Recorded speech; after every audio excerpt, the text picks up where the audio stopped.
বিকেল বেলা বানাতে যাচ্ছি সুজি দিয়ে পরোটা টাইপের চিলা।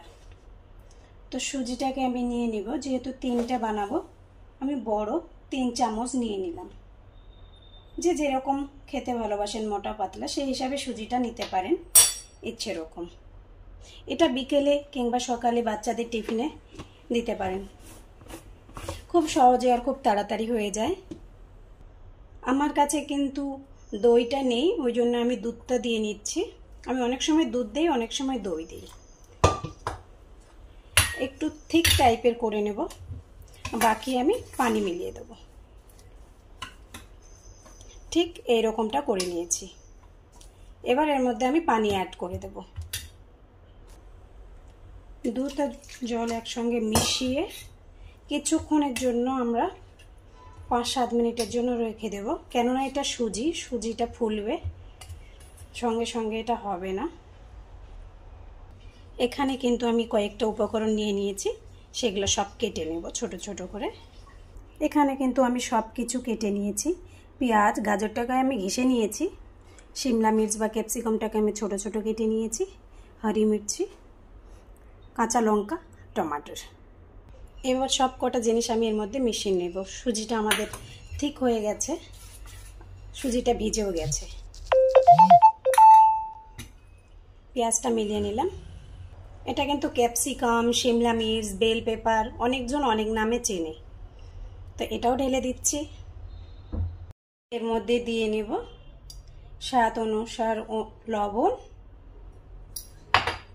আর হালকা হলুদ গুঁড়ো। খুব সাদা সাদা ফিকে ফিকে লাগবে, তাই হলুদ গুঁড়োটা দিলে একটু কালার হবে। খুব হালকা পরিমাণে আমি দিলাম। আর এখানে আমি একটা লাল মির্চি ইউজ করছি, সেটা হচ্ছে কাশ্মীরি, হালকা করে কালার দেবে বলেই দিলাম। তাছাড়া আমরা কাঁচা লঙ্কা দিয়ে দিচ্ছি, না দিলেও কিছু না, দিতেও পারেন নাও দিতে পারেন। এর মধ্যে আমি অ্যাড করব খুব সামান্য পরিমাণের গরম মশলা। সব শেষে আরেকটা জিনিস অ্যাড করে নিচ্ছি, ধনিয়া পাতা। ধনিয়া পাতাটা যারা পছন্দ করেন তারা দিবেন, যারা পছন্দ করেন না তারা দিবেন না। আমার খুব পছন্দের, তাই আমি দিয়ে নিলাম। এখানে আমরা ফ্রাই প্যান চাপিয়ে দিয়েছি, এর মধ্যে দিয়ে নেব রিফাইন্ড অয়েল।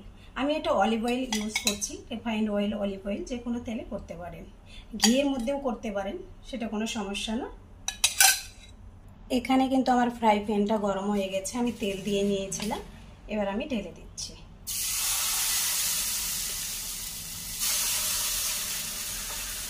এটা মোটা করে রাখলে হবে না, ছড়িয়ে ছিটিয়ে একটু বড় করে দিতে হবে, পাতলা মতো করে দিতে হবে।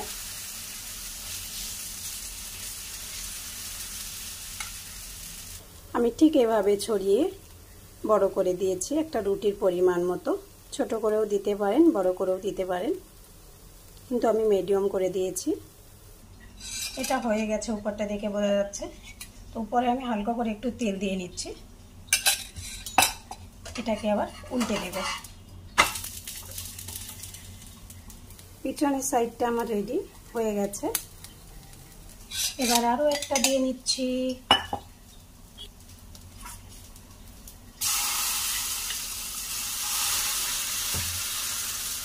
আমি এভাবে সবকটা বানিয়ে নেব। আবারও আমি পাল্টে দিলাম। আমার সুজির চিতইগুলো রেডি হয়ে গেছে, আমি সবকটা করে নিয়েছি।